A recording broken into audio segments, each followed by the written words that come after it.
Flyers on the front. We're a small organization that's been around for more than 60 years. It was started by many of our grandparents and great-grandparents to keep the history alive in our community. And we are really excited today to be able to host this event, and we're really excited that we've got such a good turnout. So first I just want to say thank you for coming. It's wonderful to see so many of you here. I don't know if any of you were here the last time Lita and Tim were here, but they actually were here in 2004. Our beloved past president, Ann Konomos, had organized a gathering with them, and they were here and did a presentation right here at the same place at Holy Trinity. So we're really glad to see that they're back again. So, Dr. Lita Tzortzopoulou, you have the flyer, is by descent Kytherian, but she was born in Australia. She grew up in the village of Kythera on the island of Kythera, and Greek is her native language. She did her university studies in Australia, primarily at the University of Sydney and La Trobe University in Melbourne, where she received her PhD degree. She has taught extensively in the United States, primarily at Ohio State University and Columbus State Community College. She is currently Executive Officer of the Australian Archaeological Institute in Athens, and she is based in Athens. Dr. Tim Gregory was born and grew up in the USA and received his PhD from the University of Michigan. He has carried out archaeological fieldwork and taught students in Greece for nearly a half a century. He's director of the Ohio State University excavations at Isthmia and in Corinthia, and deputy director of the Australian Kytherian Archaeological Survey. He is professor of history at Ohio State University. So, thank you.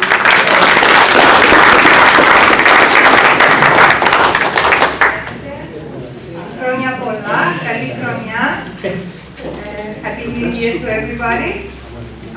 Thank you all for being here today.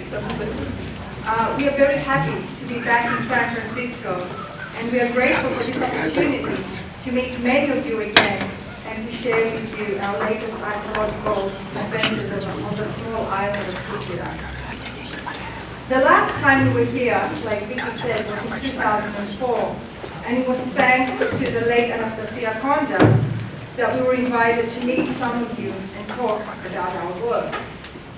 Anastasia was a remarkable person, and her enthusiasm and energy and her deep love for Kythera and its history have been both an inspiration and a motivation for both of us. We surely miss Anastasia today, but we are certain her spirit will always be among us. We want to thank the Kytherian Society of California for organizing this event, and especially Vicky Fraioli for all the hard work she's put in to make this happen.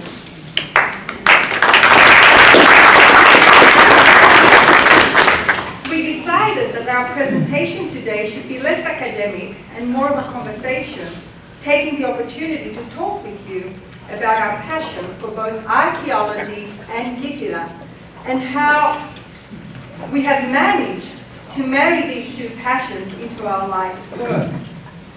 We will keep this brief so that there is more time to mingle with you and answer questions, but more importantly, to get to know each other in a more relaxed and informal way.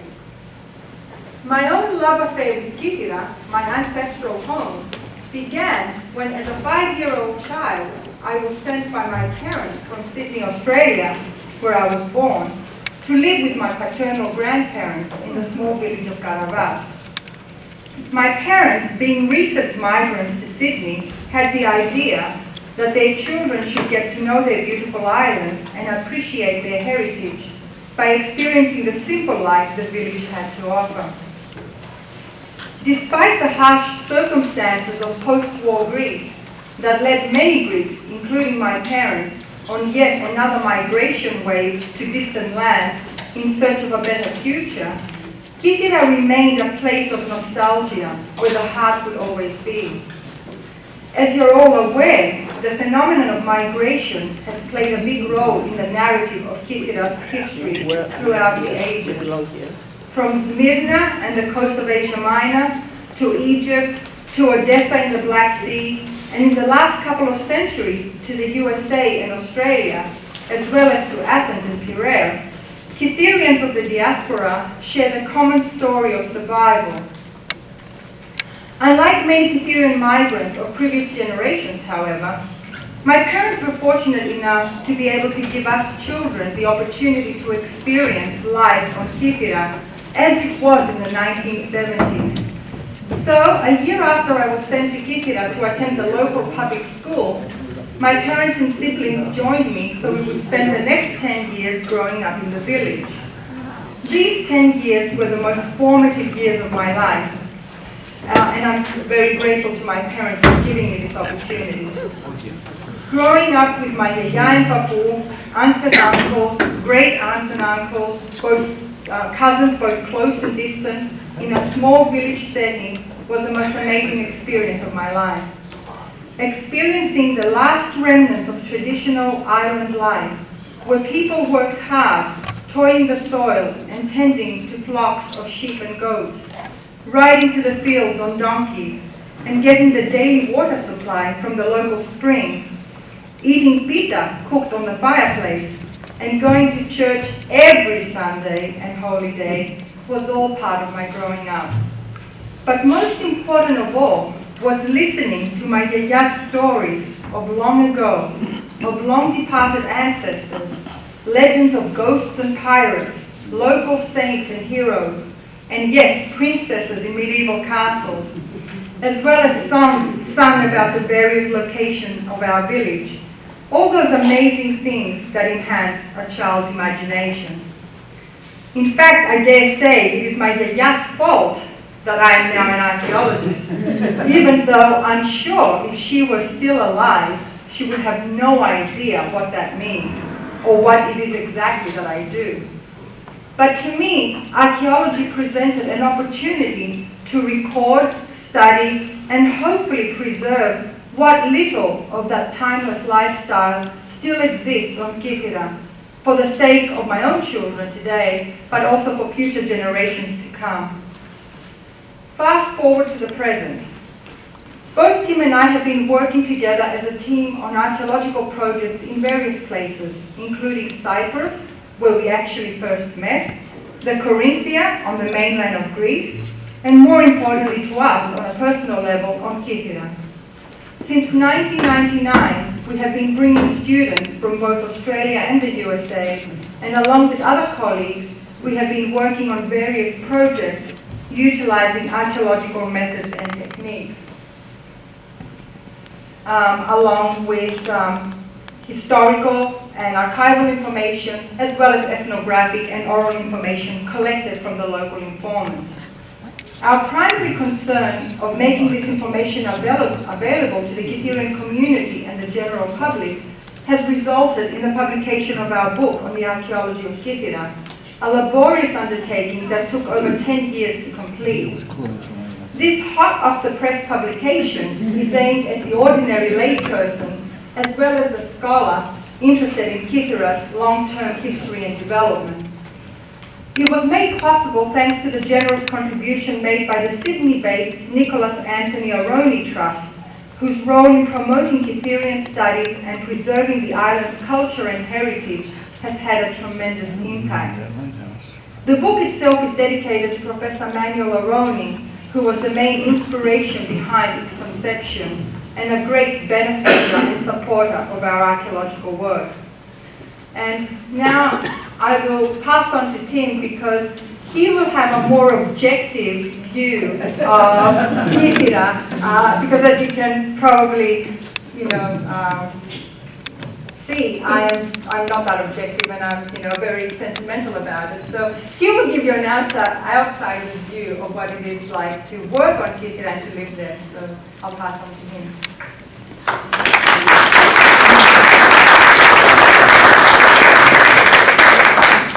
Ευχαριστώ πολύ. Θα προσπαθήσω να μην είμαι τόσο objective, γιατί εγώ αισθάνομαι Kytherian.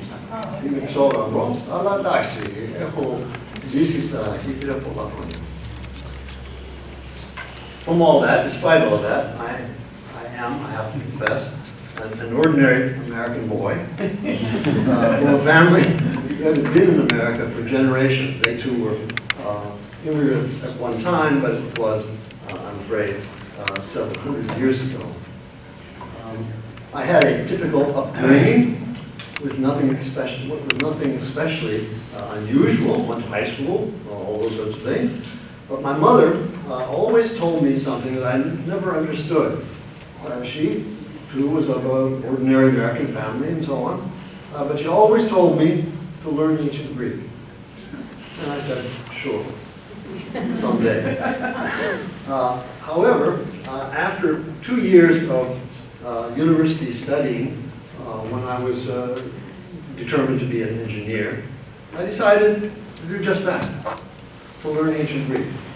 And I ended up studying Byzantine history and archaeology.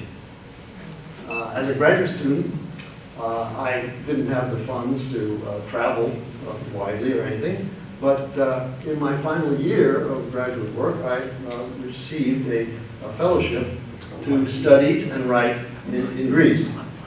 And so I went to the American School of Classical Studies in Athens, and I feel I haven't ever left Greece again. Even though I have pursued an academic career in the United States, with most of my time at the Ohio State University, and this career of teaching and writing and doing field work, mainly in Greece, is a long story with many students. But the highlights of these experiences have been my many years in the Corinthia as director, as Lita had mentioned, of the Ohio State University excavations at Isthmia, which is located on the Gulf of Corinth, not far from the site of the ancient city of Corinth. If you drive or take the train between Athens and the Peloponnesus, you go right by Isthmia. We are located right on the isthmus itself, and you can look out and see where we work every time you pass by. And the second major event was meeting Lita, as she mentioned, in Cyprus, which was for us, I suppose, neutral ground. One of the things that attracted us to each other, I suppose, is that we didn't speak Kytherian. And so it was easiest for us to speak somewhat more standardized Greek, and the rest is, as they say, history. Very shortly after this, I wasn't necessarily introduced to Kythera, where I found a remarkable world. And this led to the life of collaboration we've enjoyed ever since. The highlights of this collaboration have been a continuous journey through the villages, mountains, churches, fields of Kythera, and many other surprises. The landscape of Kythera is mysterious and changeable. At the whim of the winds, a warm sunny day can suddenly turn into a menacing gray as the westerly winds bring dark clouds into a violent collision with the mountains, and a downpour ensues, turning the streets and the paths into menacing torrents that normally run off as quickly as they come. The sun returns, and the day continues its normal course. Beyond the landscape and the variability of the weather, the people of Kythera, let's do the next one. The people of Kythera are its most attractive aspects. We, of course, are treated to a daily contact with the people of the island, and their variety is remarkable. From the many Australian Kytherians who have returned from long or short stays abroad, and of course Kytherians who have lived in other parts of the world as well, and to those few Kytherians who have never stepped outside the island. Beyond this, we, as archaeologists and historians, have the remarkable good fortune to meet with the people of Kythera from all periods in the past. We do this in part through the few written texts that provide information about the ancient and medieval past. But more commonly, we meet our predecessors through the physical remains that they have left, intentionally and unintentionally. In other words, we have the privilege of getting to know the life, the lifestyle of the people who lived on Kythera thousands of years ago. It is a great joy to us to be able to do that, and also a very heavy responsibility we have to try to protect this sort of information and also to make it available to scholars, but just as much, maybe more importantly, to people, to ordinary people, whether they be Kytherians or not. Thus, the Byzantine Church, the Neolithic pot, and we got back to this one. Back. Going forward.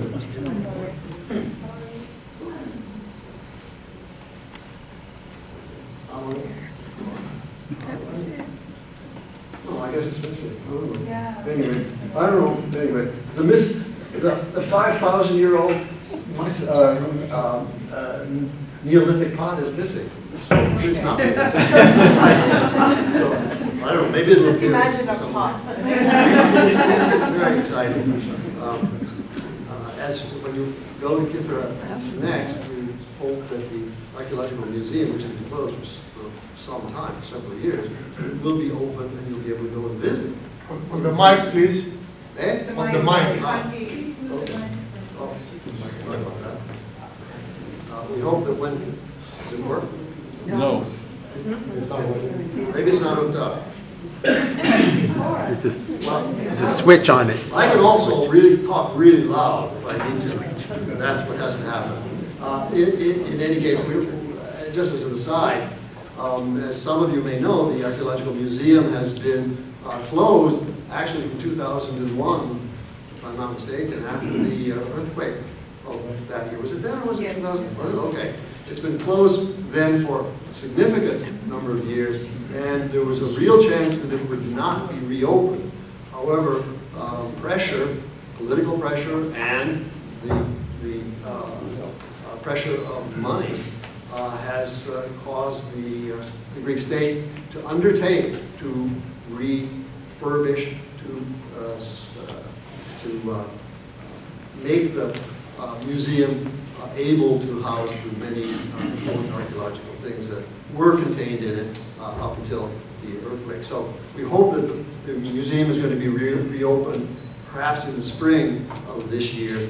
And when you go there, make sure you see the Neolithic pot. It's the oldest thing.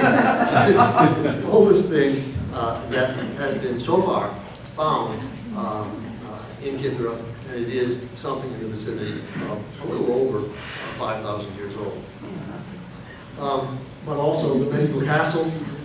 These are the things that we look at. The medieval castle, this of course is Cora and the Castro above, but also the carefully terraced agricultural fields. Some of them presumably of prehistoric date, as well as the large 20th century industrial olive presses. These are the kinds of things that we study. And also the very small broken piece of pottery or the tombs that still scatter the Kytherian landscape, some of them dating from the past century, but others of them dating from times 4,000 or 5,000 years ago. All of these things are the kinds of information we're interested in trying to preserve and to make available to students, ordinary people, and not the students are ordinary people, but and to the scholarly world. These objects, buildings, modifications of the land can all speak to those of us who learn how to listen. And more importantly, we are interested in recording the information they provide and most importantly, to pass this on to those who have not had the time or the opportunities to see them for themselves, and to continue that tradition of informing people about the history, the deep history of the island of Kythera. Let me conclude my comments with some observations, some personal observations that you may agree with or disagree with as you like. They're based largely on my own personal experiences and observations, things I've talked with Lita about. She may agree with me or disagree with me about some of these things, but I think they're interesting things that we can talk about if anyone's interested. That's right. There are, of course, many ways we can characterize Kythera. Why is Kythera different from any other island? There are lots of Greek islands. Why is Kythera so special? Let me take a few minutes to discuss some of my views on this, and hopefully we can, as I said, exchange ideas among ourselves with others, adding different perspectives, different from my own. I would begin with a broad, perhaps too broad, statement. Kythera has, it is and has been, a place of startling contrasts, or even contradictions. One of these is the generally accepted observation that Kythera is and always has been a major crossroads, simply as a result of its position. Read that, read the next one. It's important that there's a major crossroad. Okay, yes. Sorry.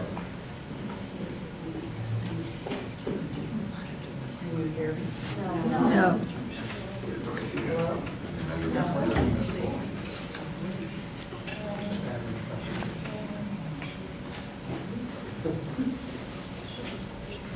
I could do a little dance, but probably better not to. So what I'm going to talk about are what may be seen as contradictions in the culture of history, of historical culture.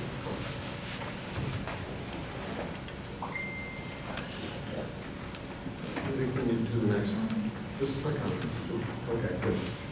This is a map that's meant to show, of course, the centrality of Kythera as a crossroads of various kinds as a result of its location in the Eastern Mediterranean. As virtually all of you will know, almost all the shipping in the Eastern Mediterranean has, by necessity, to go past Kythera. I'm just going to carry on. So if you can't hear, all right, yeah, okay. This location, however, has had both positive and negative ramifications across the centuries. On the one hand, any commercial or military power in this broader area felt the need to control the island because of its location. This was something that made Kythera important, but in many ways, as you can imagine, this ended up as being something detrimental for the Kytherians themselves.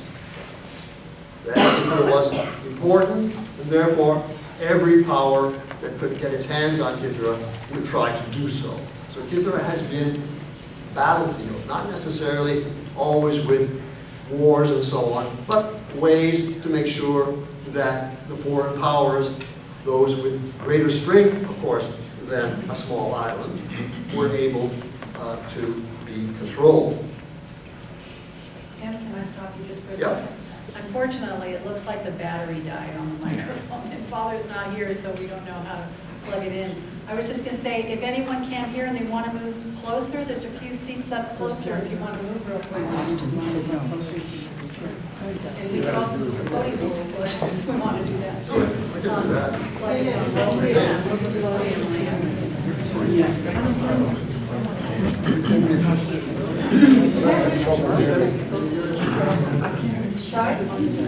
In ancient times, the ships always stayed there. Okay, all right, so sorry. Okay.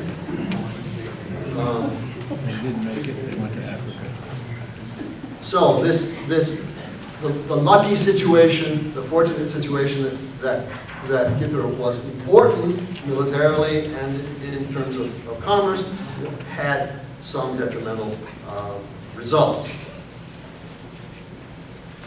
On the other hand, I guess that means on the third hand, this necessary contact with the broader world has meant that many Kytherians developed a broader outlook, something that exposed them to ideas and opportunities that they would not have found in many other places. This is, theoretically at least, frequently allowed the Kytherians to pick and choose aspects of foreign culture that they were exposed to. This contact with the outside also allowed, or perhaps compelled, Kytherians to travel abroad, most commonly as a result of the poverty of the island that led them to seasonal work in other areas, such as Asia Minor, Egypt, and southern Russia, and so on, but also to establish what became important and wealthy trading communities in places near and far.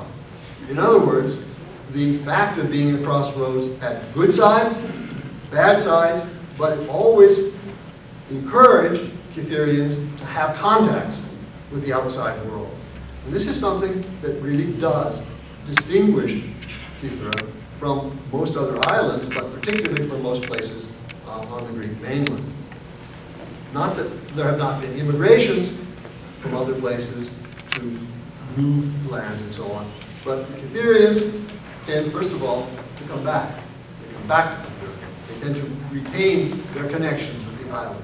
And that's something that one doesn't always find in many other places. And it has oftentimes been asked, why is it that Kytherians are always involved in interesting kinds of, in the diaspora, as well as in Greece itself? Why is it that Kytherians have taken such, are leaders in innovation, in the sciences, in medicine, in construction, in all kinds of ways? Kytherians are leaders. And why is that? Of course, you can say, well, it's because they're all much smarter than everyone else, or something like that, which may be true, but it may also be because the Kytherians have contacts with other people, with people outside, and this has allowed them to take advantage of the opportunities that presented themselves. So, I would regard one characteristic of Kythera and Kytherians themselves as a strong contrast between interior-based and exterior-based pulls. In other words, the Kytherians are pulled both ways. And this, on the one hand, can be a little disturbing, but on the other hand, it can be one of the reasons why the Kytherians have moved so far. Another characteristic, so that's one. Another characteristic is based on the fact that Aphrodite, the goddess of love, has always been regarded as the special patron of Kythera. In part because some ancient texts have been interpreted to say that she was born, as what you all know, in the foam of the sea near the island. And we don't need to get into a discussion about how accurate that is or what that even means, but it doesn't really matter. It's clear that Aphrodite, in ancient times at least, was regarded as the main goddess, the main patron of the island. At the same time, again, as many of you would already know, there has always been a contrast in ancient sources as well as today about who this Aphrodite really was. That is, how she was perceived. We're not talking about here about whether Aphrodite actually existed or not. That's not the issue. The issue is she was perceived to be important, but important in what way? What was her job, as it were?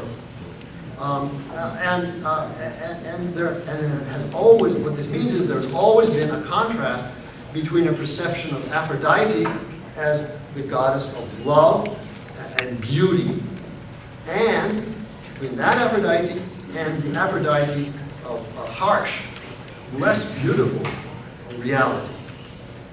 This phenomenon of the two faces or the two facets of Aphrodite, or perhaps two different goddesses, can be connected to at least the two faces of Kythera itself. And what I mean by that is, on the one hand, we know that in antiquity, Aphrodite was clearly regarded in two different ways. This is not something that we've made up now. People in antiquity said there are two Aphrodites, or two faces of Aphrodite. The one, the beautiful, perhaps coquettish goddess of love, sometimes regarded as rather silly, so sort of go around and tempt people and so on and so on. Very beautiful, but kind of dull. But also the other Aphrodite, the armed Aphrodite, a fierce and bloodthirsty goddess of war, who may have had her origins in the harsh societies of the ancient Near East. As some scholars have argued that Aphrodite was an import from the Near East. And Herodotus, the ancient historian, says more or less that. So, which of these was the Aphrodite of Kythera? As is broadly known, in the period of the Western Renaissance, in the 14th and 16th centuries AD, some European writers and authors came to view Kythera as an idyllic paradise, represented by the goddess of love, and a place where mortals might find true love, pleasure, and happiness, or at least one of those three. Many of these Westerners thus depicted Kythera as a beautiful, soft, and welcoming place, while anyone who has lived in or even visited Kythera know that the island is incredibly beautiful, but at the same time, it is incredibly and dangerously harsh. The mountains and the fields are indeed beautifully green, as opposed to those of many islands that are all stone and without much vegetation. But the green plants of Kythera are almost all covered with thorns of all descriptions and size, making many parts of the island virtually impassable without the use of heavy machinery. Thank you. I have one more paragraph.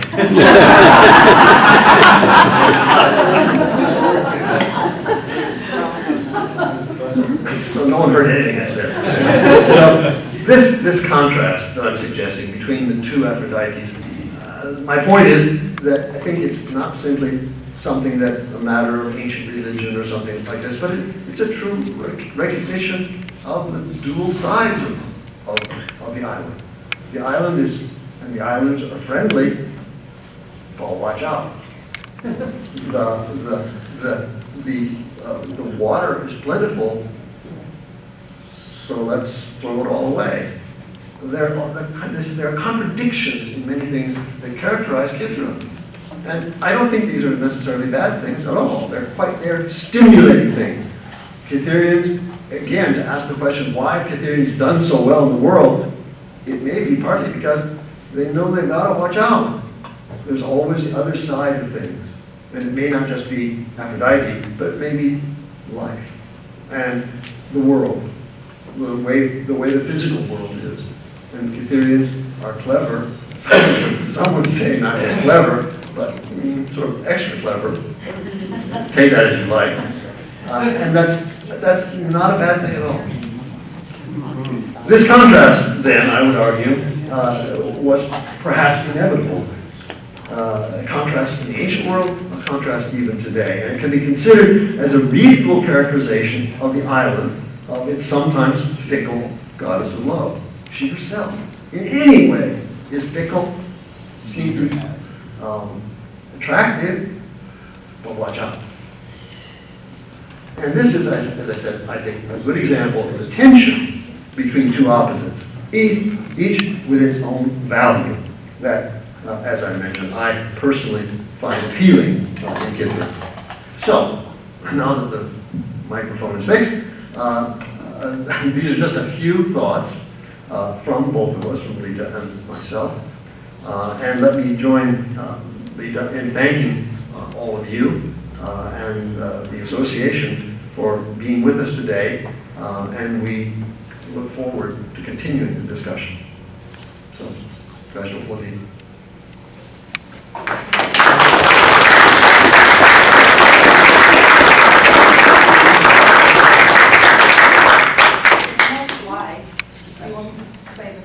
No. No? Well, you can, but I mean, you know, there's no connection. Oh, okay. I mean, I capitalize that. But Very interesting, okay. Yeah, I'm sorry. I'm sorry, okay, I'm putting it back. Well, you know what this is? I mean, okay, that's the Hotel Margarita in Florida. And this is perhaps, or probably, a photograph of Valerius Stais. And he's the one in the divers suit. Yeah, but explain to me. Well, he isn't anymore, but Valerius Stais was one of the most remarkable early archaeologists in Greece. He was certainly the most important archaeologist, Greek archaeologist, in the last decade of the 19th and the first 30 or so decades of the 20th century. He studied medicine in Germany, departed from Kythera. I mean, he grew up in Kythera, but he went to Germany and studied medicine, but he decided he wanted to be an archaeologist, which was a new profession at that time. He was a contemporary of Heinrich Schliemann, even though Schliemann was older. But and of course, I'm sure you all know, Schliemann excavated in Kythera. He excavated on Paleocastrum and claims that he came for one day, excavated for one day, and claimed he found the Temple of Aphrodite. Well, and he never published it. He didn't write about it. He sent a letter to a foundation in our society in Berlin, but he never published it, partly because I don't think he did anything. He didn't say he did it. But anyway, that's Schliemann. But Stais was a remarkable individual. Some of you, I'm sure, know excavations in various parts of Greece that are very popular, very well known, like Marathon, the mound at Marathon, which people had argued maybe was the burial place of the Athenians who died at the Battle of Marathon. But then most people said, it couldn't be. It's I don't know what, it's a little hill or something. He said, well, we can find out. And he excavated. That's what it is. It's the burial place of the 172 or so Athenians who died in the Battle of Marathon. And he found them. He also excavated Neus. He excavated Homenos. So many places, particularly around Attica. He excavated. These are the most important sorts of projects, some of which have not been touched afterwards because he had the evidence. He also became the first director of the National Archaeological Museum in Athens. And he was the director of that for some 30 years. He published the first catalog of the objects from all of Greece during his tenure as that. He was an enormously important person. And he, being a Kytherian, took part in, we think, that's why there's a question on, well, where'd it go? Well, okay. Well, yes, I'm not done. There's thought to be Stais in a diving suit investigating investigating the Antikythera wreck because he was interested in it, and he clearly visited the site and went in the water. We know he went in the water, but whether he had a diving suit, we can't be sure. But as the director of the National Museum, he sorted all of the objects that were found in the Antikythera wreck. So when you go to the National Museum, you see all the statues and so on. Almost all of the bronze statues that survive from classical Greece, from ancient Greece, certainly those at least that are in the National Museum, were identified by him. And they're from the Antikythera wreck.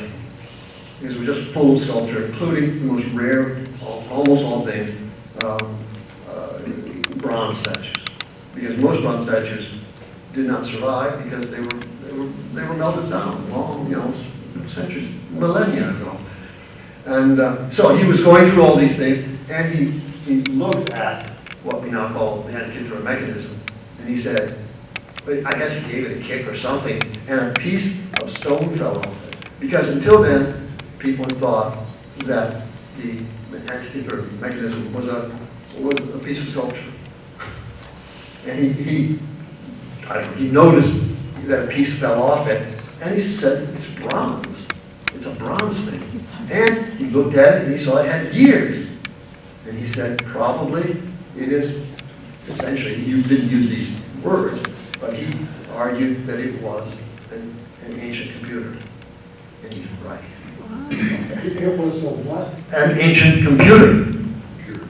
I mean, it is not a modern computer, but it was designed to predict various astronomical phenomena by its gearing, which could tell someone who wanted to know when there was going to be an eclipse of the moon or an eclipse of the sun, or when other kinds of astronomical phenomena would be visible. And more recent study, and then since his time until the 1980s, maybe 1985 or so, people said, no, that's not what it is. It's something else. We don't know what. But now I think there's virtually indisputable evidence he was right. So that's why he gets to get the suit. That's why he's in the again, I don't know. Are there other things in this? Oh. Okay, anyone we can have a little quiz. Anyone know what that is? We can have a little quiz. This is the Leonese tomb, which is just a little bit north of, just outside of Hora. If you go on the road from Hora to anywhere, I guess. If you go towards Livadi, on the left side of the street, or the road, there are several outcrops. Actually, Schliemann did excavate there for about a day. And it was a double tomb that was cut into the rock. And it's almost impossible to understand that now because there's been so much erosion and the stone has been washed away. But it was a double chambered tomb that it had been robbed, so we don't know how many burials were in it. But the remarkable thing is that it was clearly used in the known times, that is down to around maybe 1800 BC. And then it was used again in Mycenaean times, that is from about 1650 down to around 1100 BC. And it's the only example of such a thing that's known, about a tomb being used in one period by the Minoans and then in another period by the Mycenaeans. So it's a very important site, which is not protected at all today. Most people wouldn't even know where to look for it. It took us quite a while to find it, in fact. So anyway, I mean, we don't have to You want to go. say something about historical archive? Well, that's of course in the Castro at Hora, and this was the building that's there was both the residence of the Venetian and then British governors of Kythera from around 1300 or so onward. It is also the entrance into the keep of the castle. This is a western castle that had fortifications on around the outside, but then there were also interior fortifications for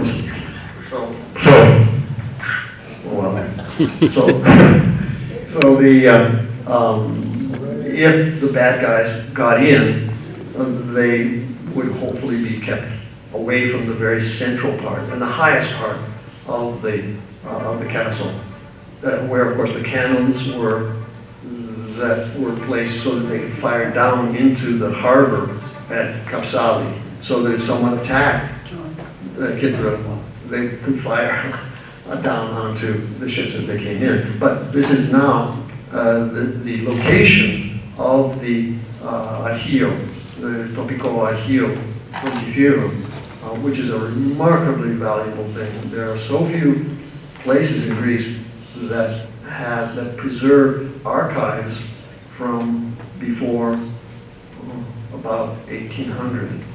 And yet the Kytherian archives go back to the 16th century. So we know a lot about society and economy of the island as a result of the preservation of these invaluable documents. So it is a real treasure. And it's good that they have been saved. They were saved just in the nick of time. I mean, they were going to be destroyed by the Germans during the Kathaki. But the schoolmaster was able to hide them.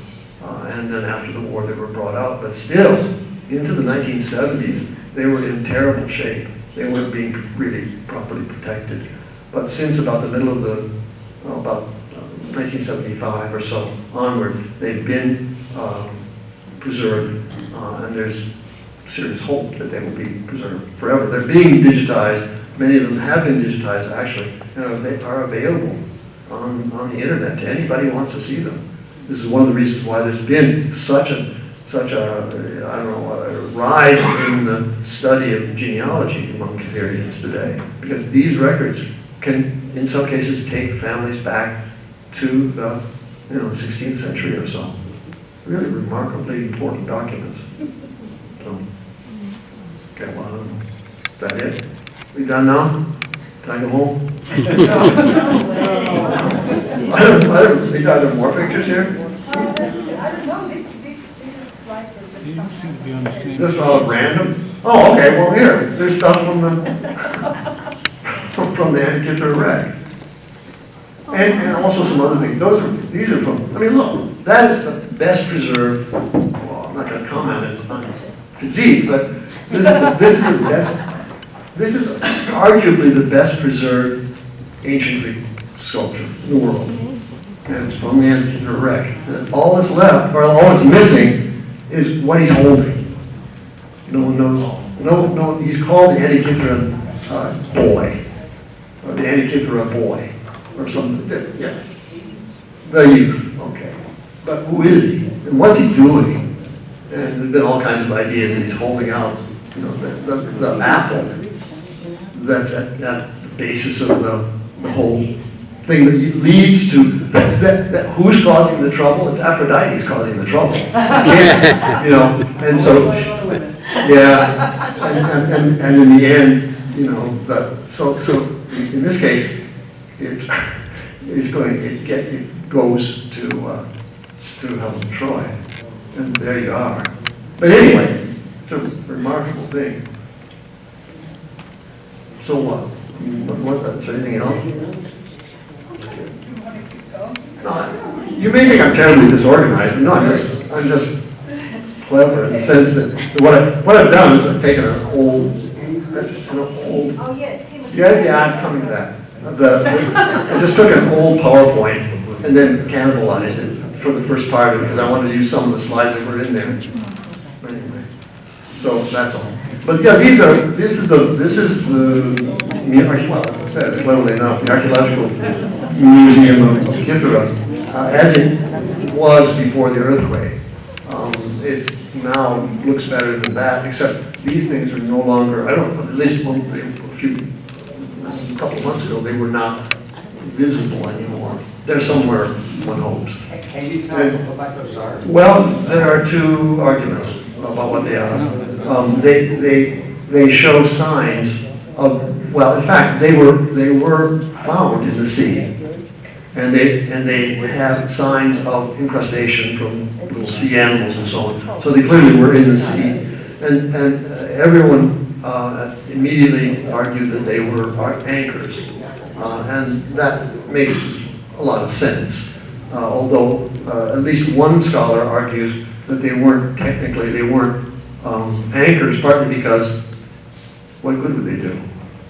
I mean, if you've got a big enough boat, I mean, maybe if you have a little tiny boat, a little blow-up boat or something, then maybe that would keep your boat in one place. But if you have a big boat, these things won't do very much. First of all, they don't have any hooks or anything on them. And as some of you know, I mean, a big ship, the anchor of a big ship is not designed so much to weigh the ship down so it doesn't go away. They are. That must mean something. Presumably.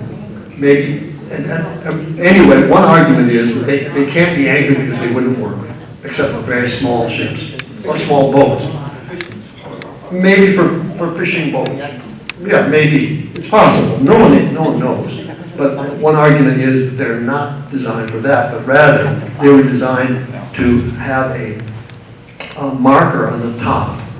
That is, you'd have a rope that would have some floating, like a buoy, but it would be small, or it could be small. And it was designed simply to show the ships where to park the boats, or to show the captains where to park, where their parking spot is, or something like that. We don't know, but it certainly is something that comes from antiquity. These are certainly ancient, and they certainly have something to do with shipping. So. Well, that's exciting. Well, okay. This is a view from Castries, looking, well, from Paleopoli, looking from Castries itself, from the Minoan, the main Minoan site, looking towards, well, that's, of course. What is Paleopoli? Paleopoli, this is Paleopoli, as it's called. The old city, yeah.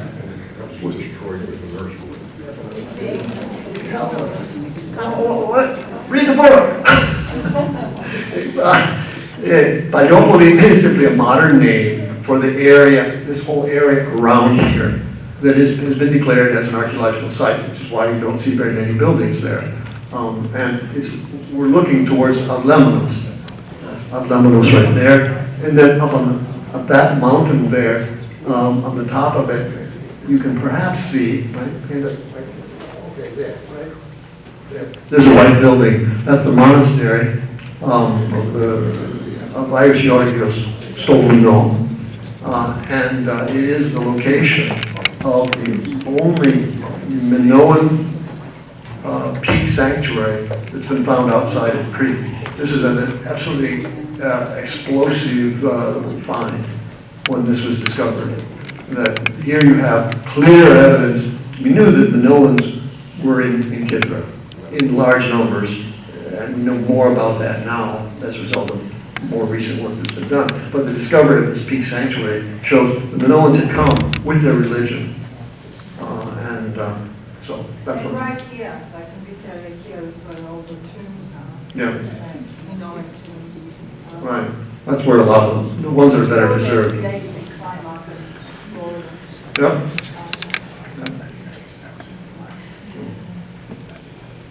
Okay. Am I done now?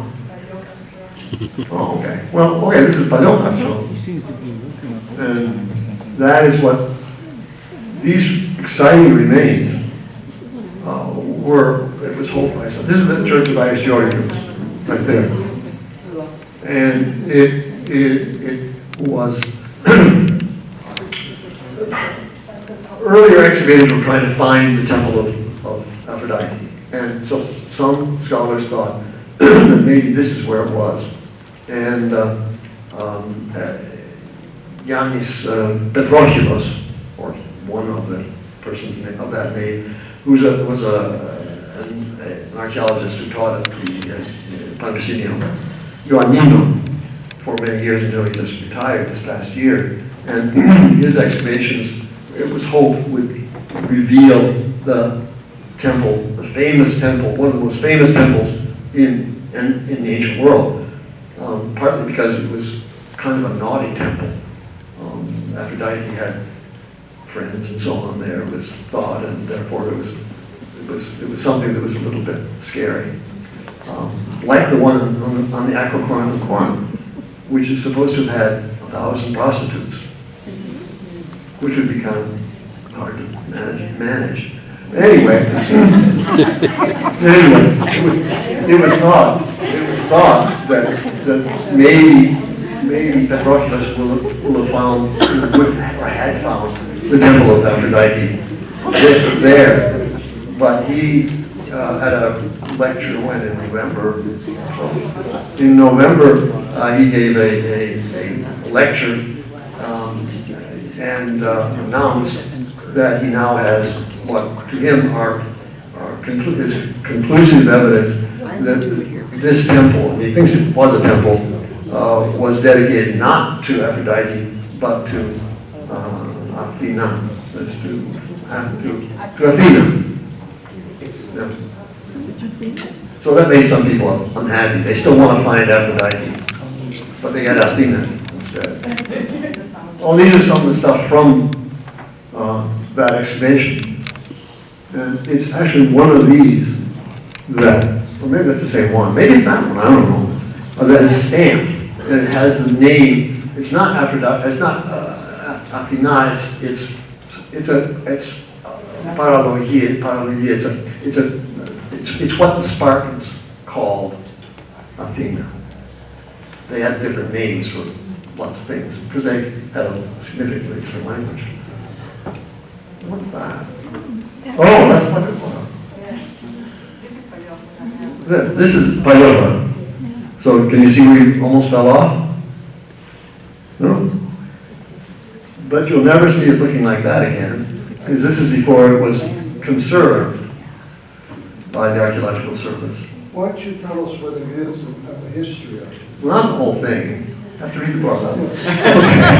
No, this was a medieval city. It was founded probably in the 12th century AD, and it remained the capital, if you will, and perhaps the only city on the island from that time until its destruction in year 1537. No, it's on August 24th probably by Barbarossa. So it was destroyed by the. I mean, everyone thinks that Barbarossa was a pirate, and he was a pirate for a while, but he was in fact the commander of the Ottoman fleet, and this was a part of a war between the Ottoman Empire, who's at the time who was the ruler. This is in 1530s. Who was the ruler? Suleiman the Magnificent, who was, the terror of Europe. He attempted to, he besieged Vienna, the capital of Austria now, twice. And it was feared that he was going to take Austria. He did not in the end. And one of the reasons why he did not is because the Venetians, who were his main rivals, started to attack Ottoman places that were held by the Ottoman Empire in the Mediterranean. And so the Sultan Suleiman had to send a navy to try to make the Venetians stop doing that. And so Barbarossa was asked to do it. And so he went from island to island, destroying the Venetian installations and destroying their cities. And we know where he went, and you can see the remains in each one of these places. So this was not, some crazy pirate with a patch on his eye or something like that. This was serious international war for the control of the Mediterranean and the control of Europe. And Barbarossa won, but in the end, the Ottomans lost because the Venetians, in the end, destroyed their fleet. This is a generation later. Lepanto, exactly. What year was that, would you say? Lepanto? No, what you just said in terms of... 1537. Thank you so much. Sure. So this was, they're not, you can't, maybe the picture doesn't show very much, but these are the outer fortifications. these are the inner fortifications. And then look at all the houses that are going down the cliffs and so on. Some 28 churches have been identified there. And of course, the location is absolutely spectacular because it's surrounded on three sides by deep gorges, by Langadia, that join up on the other side of it and then go down to the sea. So it's a spectacular location. And of course, it controls the strait. What you can see above there, or beyond there, is Cabo Mayas. This is the Malaya Peninsula. That's the mainland. That's the Peloponnesos. And so whoever stays in Tayokara can look down and see whoever's going through the straits. So that was one of its main purposes. Okay? No? I won't know. So you can see this, I must be a university professor or something like that, because this is what I like to do. This is fun. You guys are really good students.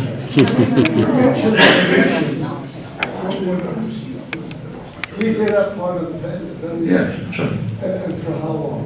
Well, from, if you want to know, 1205, AD 1205, until the dissolution of the Venetian state in 1797.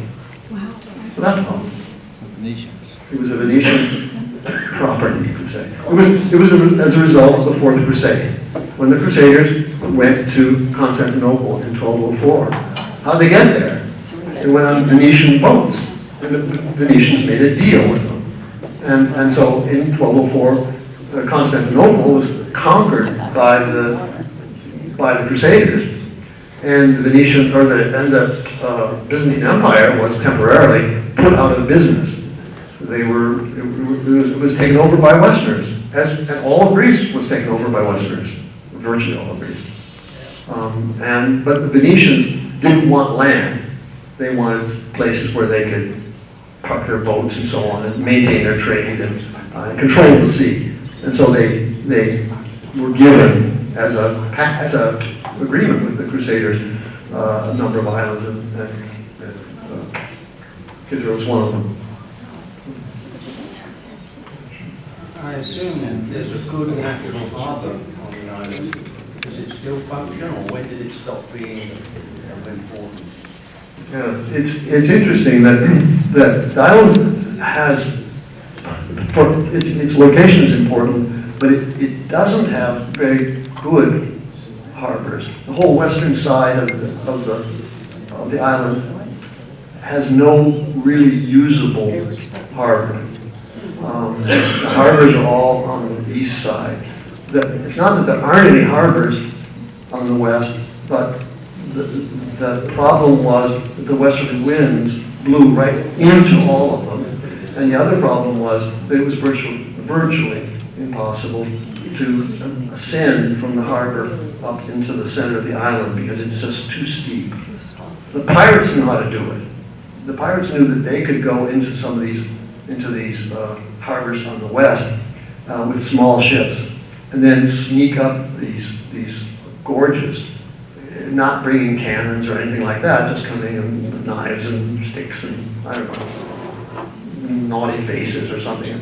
And but the harbors were all on the east, and there's a series of them from Lemnos, which, well, you can't see it here, but I showed you before. That's the southernmost one, and then there's a series of them to Diakovki, which is the modern harbor, up to Platiamo, and then a series of small harbors further north. So this must still be a ferry stop. Yes, but now the way the economy has developed, it used to be that there were ships where Kythera was a stop, and now, for the most part, it's not a stop for anything really beyond it, with the exception of maybe a boat that goes to Crete or to Kythera beyond. But it's not like the islands in the Cyclades where the ships go from one place to the other and so on. So I was interested to hear more about the time period when the Venetians were there, because they were there, what, 400 years or something? Yeah. 700 years? And so, how much? No, it's not 700. Anyway. Whatever that time period It's a was, long I don't time. want to cause any trouble. But anyway, I knew about that. 600 years. I'm going with Lita, whatever she says, I just want to let you know. But anyway, so I understood that they spoke both Greek and Italian on the island during that time. What other Well, kind some of... people did, not everybody. Yeah. Okay, Yeah. well, whoever spoke it. But what other kind of influences happened in the culture, like, you know...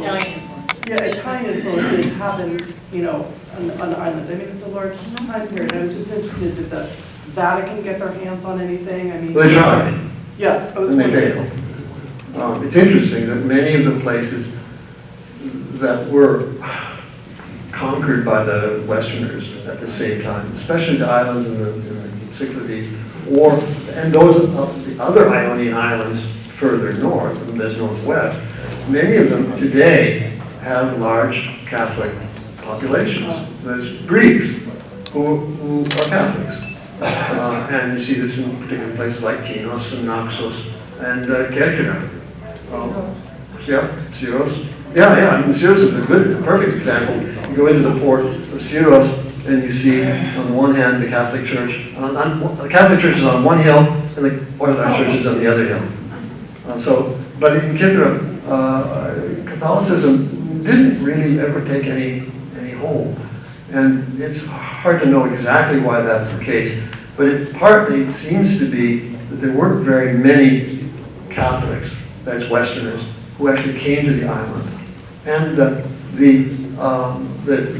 the governors who were sent out by the Venetians were not normally individuals or from families that were in Venice, but rather they were competing.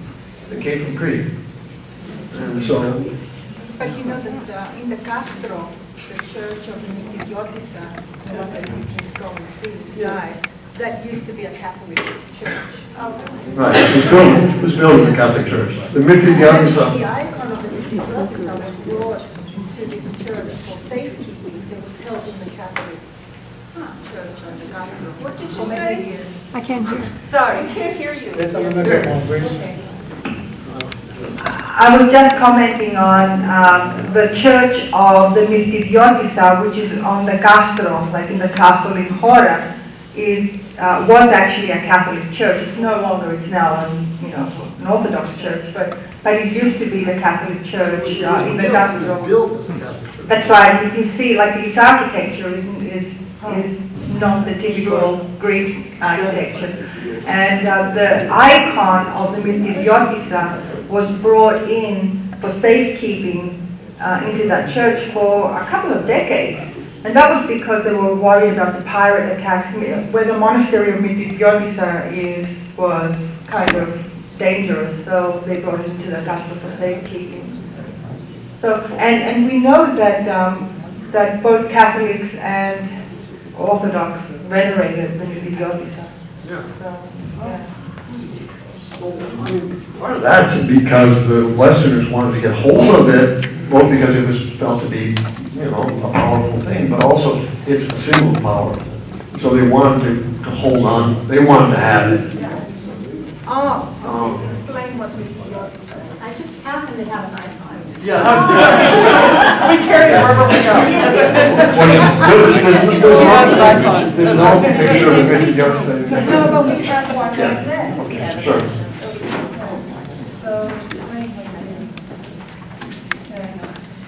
Well, I mean, the Mythidiotisa was it's a copy. Yes. You want to tell the story? Well, yeah, the question, the official question was raised, why is the face of both the Maria and the Christos, why are they black? And the answer is, we don't know. No, it's not known except that there are many other icons that are not the same. They're not meant to be the same, and they have other names that have the same thing. The most obvious thing is that it was painted normally and so on, but then the whole thing was blackened by smoke and so on as a result of use. I mean, you see that all the time in churches. The frescoes and icons are blackened as a result of the candles and so on that are used. And so that's the most likely cause, but we really don't know. So, yeah. The Mythidiotisa is actually the patron of the island, so she's very, very important. She's the virgin. The story that we have, the legend about it, was that during a time of piracy, when the island was threatened a lot, they found an icon of the Mythidiotisa hidden in the bushes. What was the first cause? So, yeah, it was a shepherd who found the It came from icon. heaven. It wasn't hiding. I know, but he actually discovered it. I mean, he found the icon. I mean, it was a miracle from heaven, but the shepherd found it, and it was hidden inside the myrtle bushes. The island is very famous for its myrtle bushes, so that's why it became known as the Mythidiotisa, meaning the Virgin of the Myrtles. It's I don't know if any of you know what a myrtle bush is, but it's,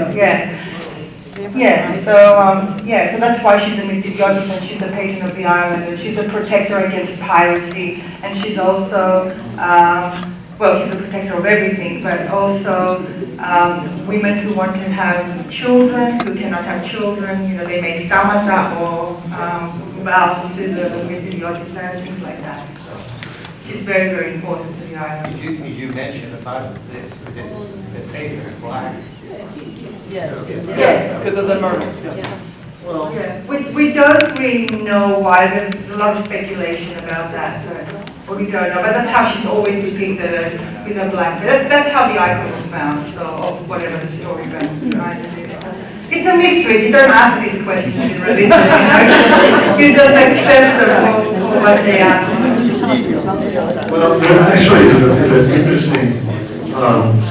But if you want to read about it, the article by Stavros Paspalas is the best thing I know. It's in English. When everyone wants me to tell you where it is, I will.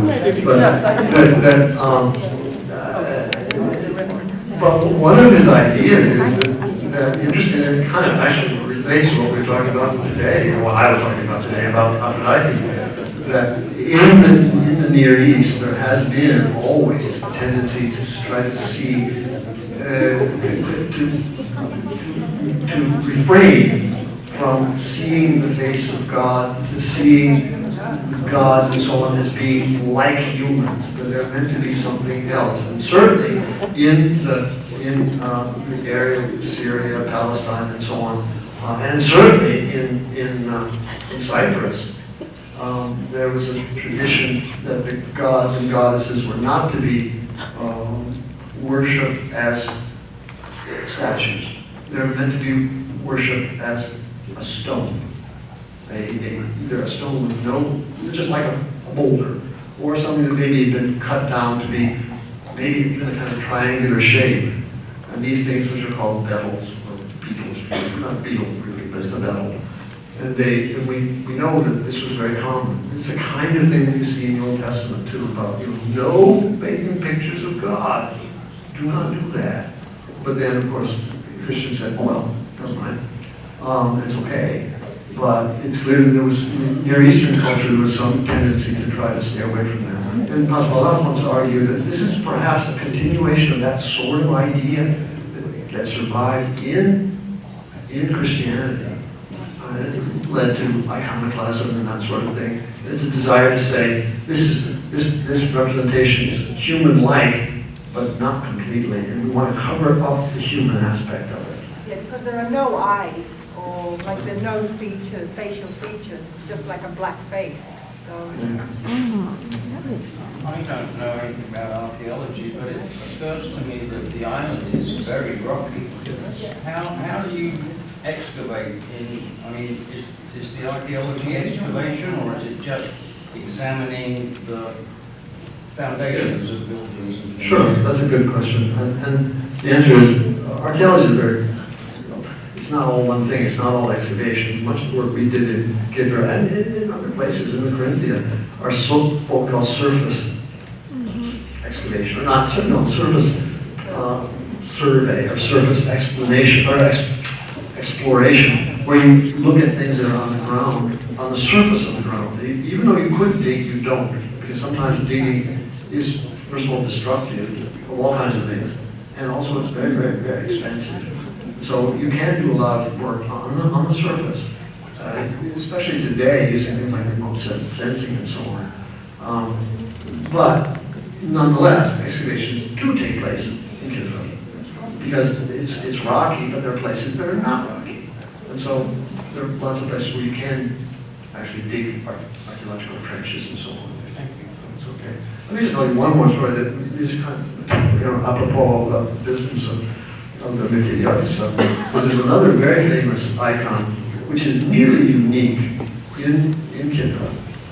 And this is from the 17th, the icon is from the 17th century, and it depicts, well, it is an icon that very clearly was designed to try to ward off the plague that in particularly the 14th through the 17th century, Europe in general was really racked by plague. And it was a terrible problem. Half the population died in certain places as a result of plague. And plague struck Kythera as many other places.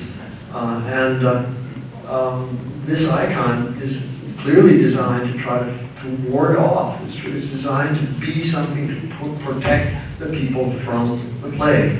And it has on one side of the icon San Rocco. And San Rocco was a Western saint. He's not known in Orthodoxy at all. And but his specialty was to ward off the plague.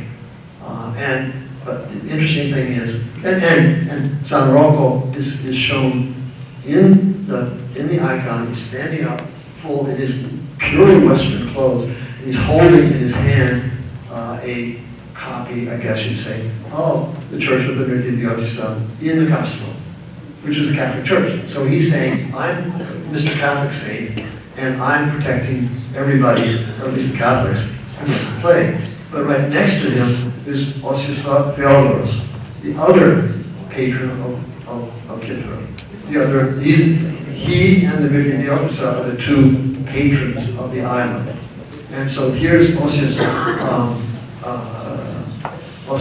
Theodoros standing there, and in his hand, he's holding the Castro. So that it's like they're buddies. It's like they're cooperating. It's a remarkable document that shows that there must have been some sense of collaboration, some sense of cooperation, that saying, we're all in this together. The Catholics and the Orthodox can all, each of them can die, therefore want to stick together rather than hate each other or something of the sort. And that icon survives. It's quite a remarkable thing. Where is this in The icon actually has moved. It was now. Do you know where it is? I mean, Yes, not. it's in Stavromenos. In Stavromenos. Oh, Yeah, it was. It's the cathedral, the Kythera cathedral. Yeah, it was in the Kythera in the Castro, but now it's in the Stavromenos. In Chor. Okay, so anyway, thanks a lot for your patience. And,